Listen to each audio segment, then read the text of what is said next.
Bismillah ar-Rahman ar-Rahim, dear professors and colleagues. I will give a short lecture about the pharmacological treatment options in chronic constipation. Do we need new drugs in the treatment of chronic constipation? Yes. Do we need new drugs in the treatment of new pharmacological drugs for treatment of constipation? Yes. We need so because many of the patients, more than 50% of patients, are not relieved by the usual therapies.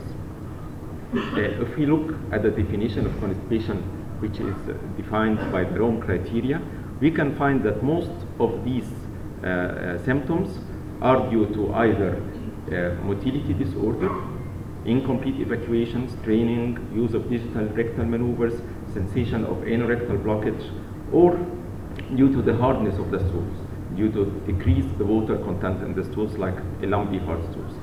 So this pathophysiology will give us a note which drugs will be effective in the treatment of chronic constipation.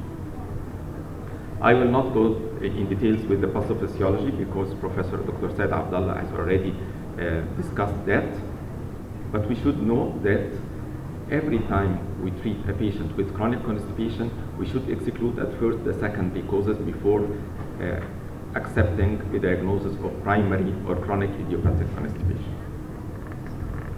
The management options for chronic functional constipation are pharmacological and non-pharmacological, of course. Always we should start with the non-pharmacological treatment before going to the drugs. The lifestyle modifications is very important to advise the patient to increase the fluid intake of at least 8 glasses per day of water, decrease the tea, coffee, and alcohol, have a regular physical exercise, and establish a regular bowel regime pattern. These lifestyle modifications are very important because its long-term efficacy is effective even more than some of the drugs. We should advise the patient to increase the diet, to increase the fibers in diet. Fibers in diet will cause a distension, which will stimulate the propulsive movement of the colon. There are natural fibers, fruits, vegetables, and cereals, and fiber supplements like the wheat bran, psyllium, and methyl cellulose.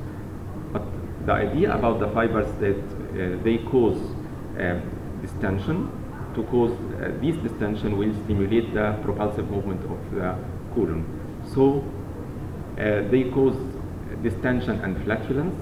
This can be avoided if we start with a small dose and titrate it upwards over weeks. We need more than 25 grams of fiber per day to relieve the patient. The pulp-forming laxatives are actually the fibers. They act by absorbing water and increasing the fecal mass to cause the propulsive movement. They are the best because they are safe, the least expensive, and can be used for a long term with no side effects, including the psyllium, methyl cellulose, polycarbophil, and the wheat bran.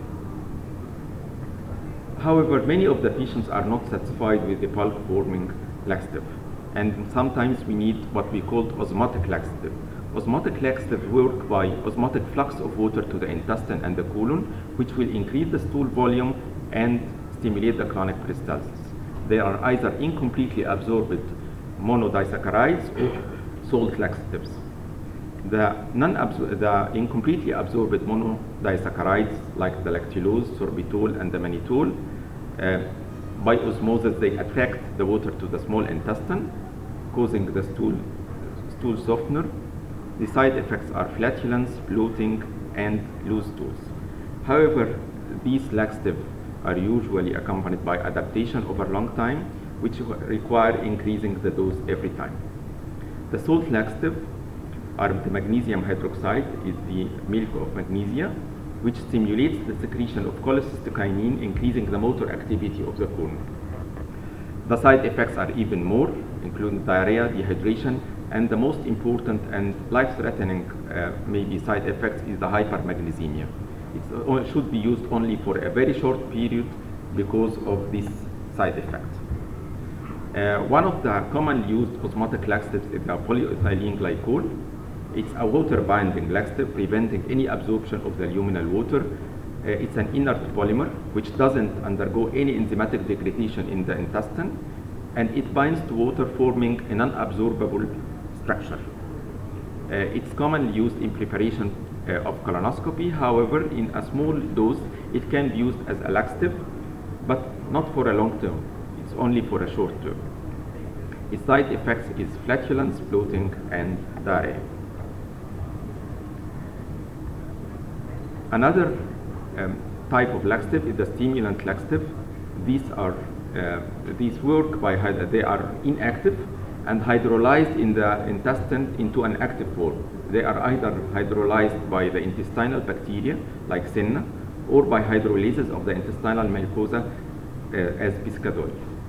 They act directly on the chromaffin cells of the mucosa to secrete serotonin, which stimulates unselectively the 5-HT receptors, stimulating the release of the acetylcholine from the enteric neurons, thereby increasing motor activity and water electrolyte secretion with the effect of diarrhea. They cause abdominal pain, diarrhea, and even diarrhea can be severe to cause incontinence. The long-term use of these stimulant laxative may cause structural damage to the surface epithelial cells, and we are all acquainted with the melanosis coli, which occurs with the Senna. It should be used only for a short period, and it's contraindicated in structural colonic disease such as IBD and diverticular disease. These are the old drugs. We have now many new drugs in the pharmacy.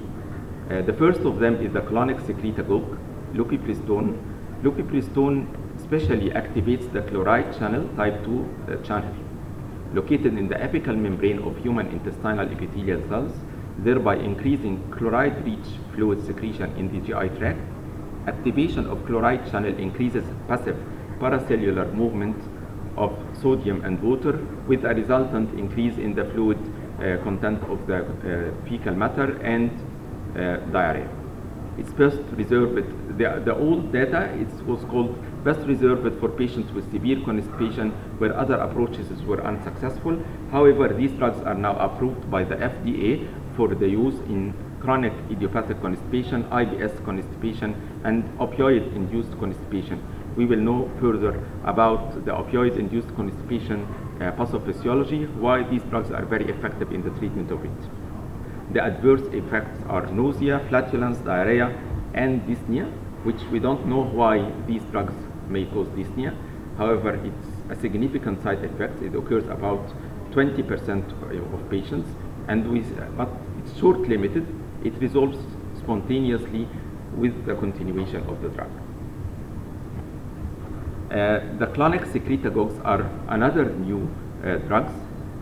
They are two drugs are present, linaclotide and plecanatide. These are intestinal guanylate cyclase C receptor agonists with very low bioavailability.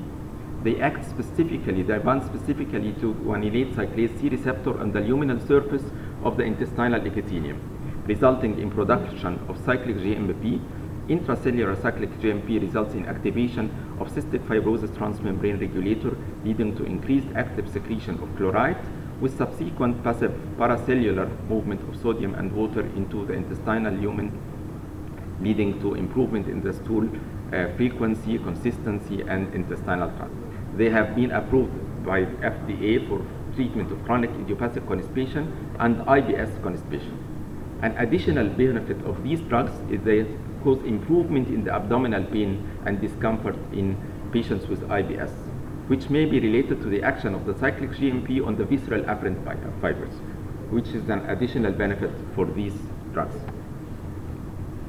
Prokinetics act directly on the motility of the colon. They stimulate the motor activity of the colon, interacting with different receptors like 5-HT agonist and opioid antagonists.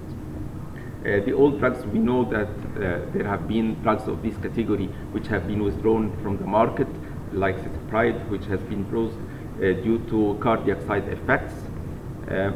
We have a little bit less active drugs like the musapride and the etopride. The musapride is a selective 5-HT4 agonist, but it actually acts more on the upper GI tract more than the lower GI tract.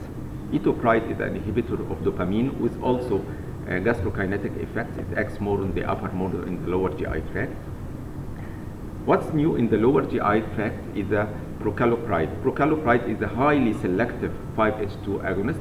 It's very high sensitivity, very high selectivity to the receptor of 5-HT4. It doesn't act on 5-HT3 or 2, with pronounced effect on chronic motility with excellent safety profile and minimal side effects such as nausea, headache, and diarrhea. The opioid antagonists.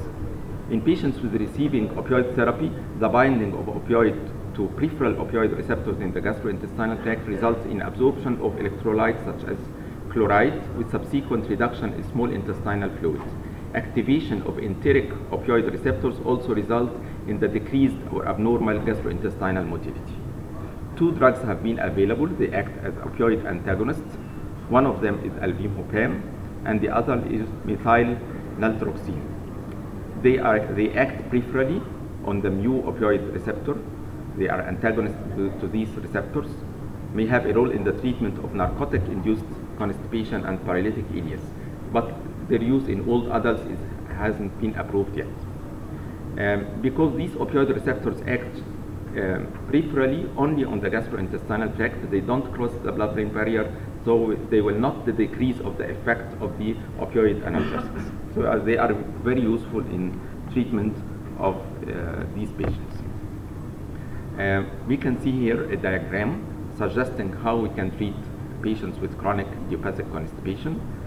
At first, we should define constipation by the Rome 3 criteria, have a complete history and examination, including drug history, which drugs are very important, particularly in the elderly population. Screen these patients with fecal occult blood, and maybe endoscopy in patients over 50 years. If we have any red flags suggesting we have a secondary cause of constipation, one should search at first for these organic diseases. After having excluding red flags, one should suggest that this is a patient with primary constipation and start empiric therapy with lifestyle modification, medical therapy with including first bulking agent, the osmotic laxative comes second, and the new drugs if other drugs fails. If a patient is considered with refractory constipation, we should re-evaluate ourselves and look again if there is any cause for a secondary constipation before suggesting that he has slow transit constipation or defecatory or disorder, like Professor Said Abdallah said. We have special patients, during pregnancy. Constipation may be caused by dietary changes during pregnancy, hormonal, the anatomic impingement because large uterus will press on the rectosigmoid area, and maybe hemorrhoids. The treatment is, of course, fiber, water, gentle exercise, and occasional lactulose, osmotic laxative. Another special patient is the elderly. Constipation may be due to drug-induced comorbid conditions limiting the mobility of patients, and in these patients, treatment should direct it to diet, and exercise is usually insufficient, and usually we need laxatives and occasionally prokinetics or colonic secretagogues. And thank you for your attention.